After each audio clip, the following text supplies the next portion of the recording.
Ta-da! I'm back. Okay, so we're in the book of Genesis. We're in chapter something. Oh, 38, Judah and Tamar. That's an exciting story. Hey, I'm feeling much better than I was yesterday. You know, I probably could have done the live stream yesterday. I just kind of felt bunky and I had slept in like really late because I was just trying to get rest. And so I just like, I just don't want to. I'm just gonna relax. So I did. But that said, let's move through the Bible. Genesis 38. We might take on all 30 verses. It's a cohesive story, kind of like chapter 34. So, yeah, let's see what we do here.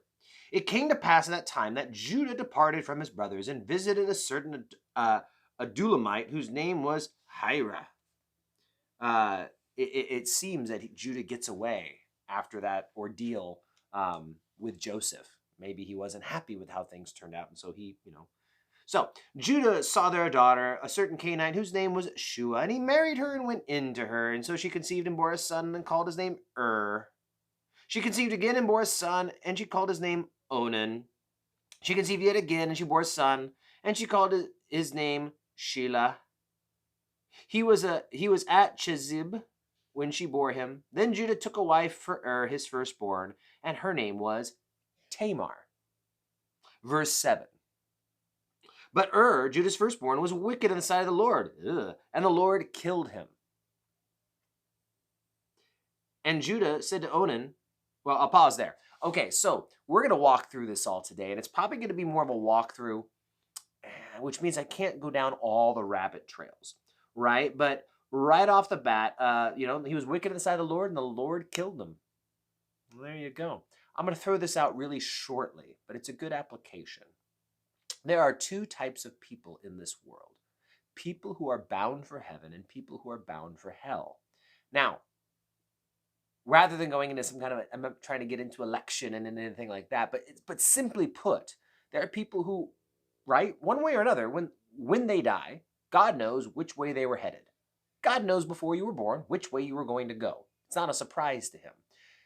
And it's just a good reminder. If God takes a life, I believe there is absolutely no way possible that God would take a life of an unbeliever whom would have believed if given more time.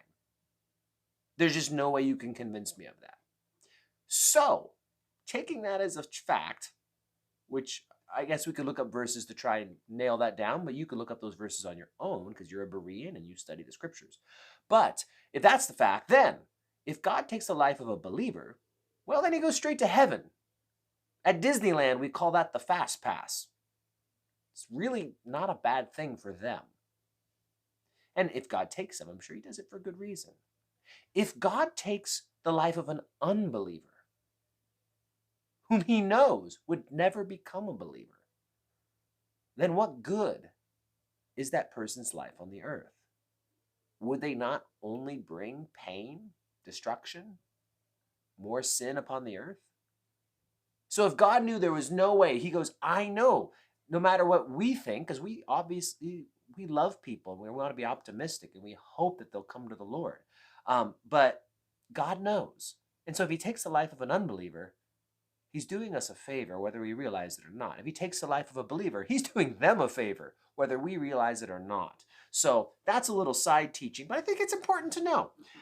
So God takes the life of this son. We got to move faster if we're going to get through this here. Now, there's the Leverite Law. We got to get into this, which it becomes law later, but we see it already being a thing here in Genesis, where Judah says to Onan, the second-born son, go into your brother's wife and marry her and raise up an heir to your brother. But Onan knew that the heir would not be his, and it came to pass when he went into his brother's wife that he admitted on the ground, lest he should give an heir to his brother, and the thing which he did displeased the Lord, therefore he killed him also. Then I'll get back to that. Then Judah said to Tamar, his daughter-in-law, remain a widow in your father's house till my son Shelah is grown. For he said, lest him also die like his brothers. And Tamar went and dwelt in her father's house. Now, I've got all these verses written down. I have no idea. Okay. I have all these. I wonder what these verses are for. I'm gonna have to look them up later. 1 Corinthians 10:31, Colossians 3:17, Matthew 5:27-28. I know what that one is. Okay, Romans 14. Interesting. I'd have to search those at a later date, but I will say this. So here's the idea: is that this is a situation where the law, what they did was inheritance was a big thing. Okay, and the way inheritance worked was it had to pass the firstborn sons. When you marry into a family as a woman and have no kids and you lose your husband, you don't get to be a part of the inheritance. That's just the way the Middle East worked, let alone the ancient Middle East, let alone biblical. I mean, that was just the way it all worked. And so the concept, as weird and foreign as it seems to us, was that the next brother in line would provide an offspring on behalf of their brother, which is why if you had an older brother, you always hoped that he had a very attractive wife and he didn't leave you with an unattractive one. That's just a joke. But the point is that that's how it worked. You provided her with an offspring. You didn't actually marry her or anything like that. It was literally an act of providing an offspring for your dead brother. So, knowing that the normal tradition of the culture back then was this. Now, Onan, the second brother, the younger one, what he does is he goes and has sex with his brother's wife, but maybe last minute, second, whatever, I don't want to provide an heir that's not mine. And as it says, he emitted on the ground, and lest he should give an heir to his brother. And this displeased the Lord. Now, I'm going to throw it out here in case you're unaware. This is actually a proof text often used by, I know, the Roman Catholic Church, I'm sure others, that is used to defend the position that God is against birth control. Now, I don't believe that's what the text is teaching, but this is where they often go, because he emitted on the ground, he prevented a birth from happening, and it displeased the Lord. Therefore, God does not like it if we prevent births from occurring. Well, that's not what we get in this text at all.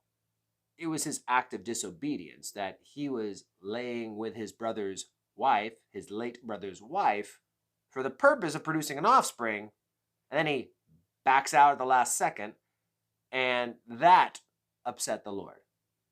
So, it's kind of an awkward conversation, but it's what the Bible talks about, and we're trying to have understanding, right? And so that is what's going on. And so God was upset at his disobedience. Had nothing to do with contraceptives. And that's another topic that, again, people bring up, and it's an interesting topic that gets brought up. I will give you guys two sides of a coin. One, I do believe that children are a blessing from the Lord. The Bible makes that really clear. Every family has different callings, you might say. And some might be called to have more, some might be called to have less. I am of the mindset that children are a blessing. And, I don't know. I've never been one, I guess. As soon as I got married and I was a Christian, we got rid of the idea of how many kids do you want to have. To me, that's kind of like telling the Lord what his plan for your life is. Now, that doesn't mean you'd never, ever do anything to manipulate that, right? There's ways you can not have kids. I haven't figured it out yet after 10 years of marriage, but I hear, or 12 years, But, so that said though, right, but when you say we're only going to have 2 kids, I feel like children are something that shouldn't be so well planned. That's just me. Now, you might say, we're just going to wait and see what the Lord does. And ends up you have 2 kids.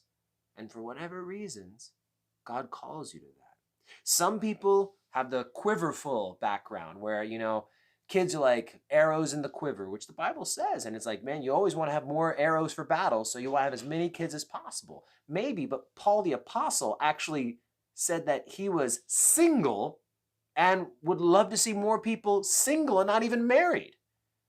So if it's possible to encourage singleness, then I cannot see how having as many kids as possible is the only way, as some do teach.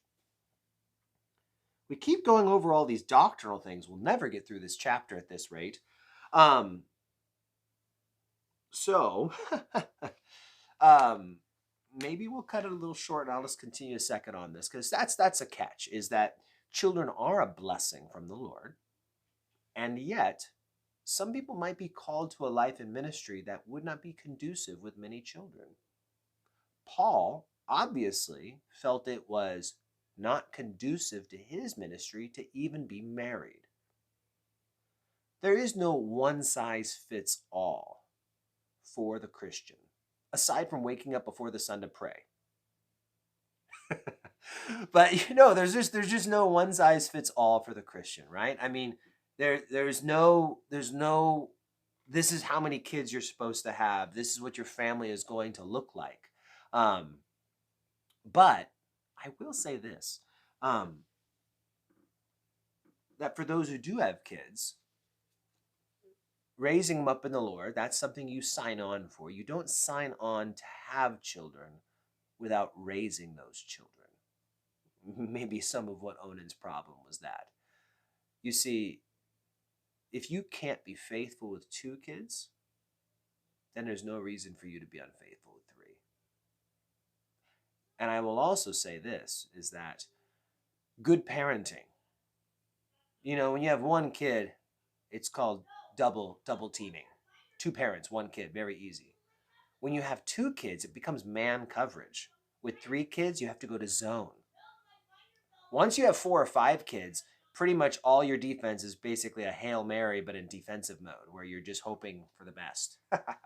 No, not really. But I do find the more kids you have, quite often you must chisel down and perfect your parenting skills. And that's actually why most of the families I know whom I ask for parenting advice, most of them have 5, 6, 7 kids or more. Now, it's not that having more kids made them better parents, but having more kids forced them to become more proficient at their parenting. And then you can take those things and you can use them with your 1 kid, 2 kids, or 3. It's never too late to start either. I've already scheduled a text message that's supposed to go out at 7:50 a.m. to Daniel Robertson to ask him, when is he coming to Grandview? We've encouraged a lot of people to go up to Ellensburg for this parenting class workshop that's tonight and tomorrow. But I think I'm just going to have him come down here and just do it again, which I'm sure he'll be overjoyed to do, because it's something that people need to be a part of and they need to understand. And so all this said, doctrinal takeaways from today, because there was a couple. The Lord was displeased. He was wicked aside the Lord, and he killed him in verse 7.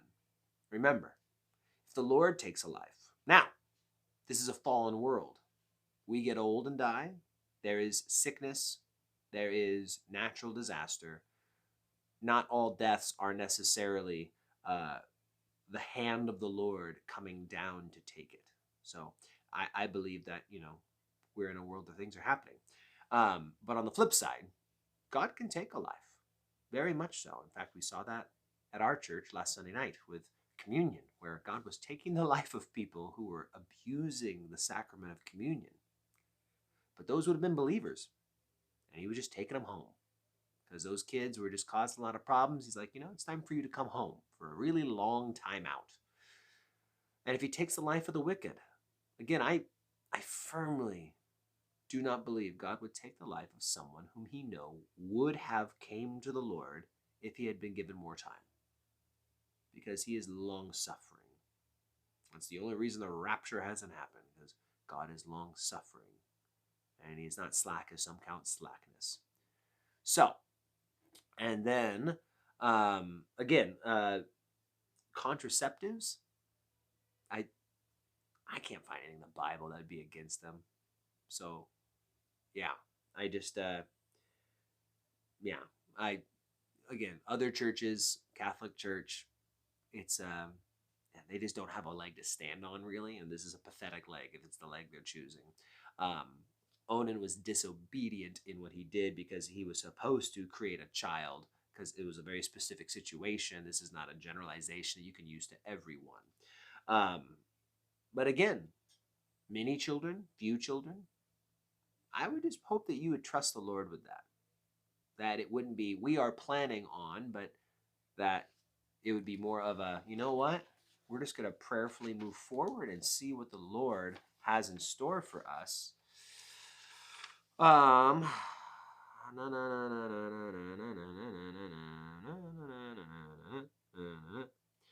Come now, you who say today or tomorrow we should go to such and such a city, spend a year there, buy and sell and make a profit, whereas you do not know what will happen tomorrow. For what is your life? It is even a vapor that appears for a little time and then vanishes away. Instead, you ought to say, if the Lord wills, we shall live and do this or that. So, James chapter 4, verse 13, 14, 15.